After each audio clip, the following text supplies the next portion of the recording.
Malamang napagtripan ka na rin gamit ang mga videos na ito. Kapag nag-surf ka lang sa internet, minsan hindi mo alam kung saan ka dadalhin. Ang rocking chair jump scare video, kung saan simpleng tumba-tumba lang, pero biglang may mumu na dudungaw sa screen.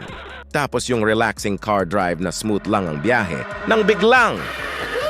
At ang pinakahuli, isang lalaki na sobrang focus sa kanyang nilalaro ang napasuntok sa monitor dahil sa sobrang takot.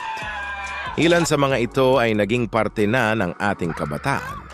Ang mga video na to ay yung mga sinasabi nilang harmless entertainment. Pero bakit nga ba sobrang lakas ng impact nito? Is it the fear of the unknown?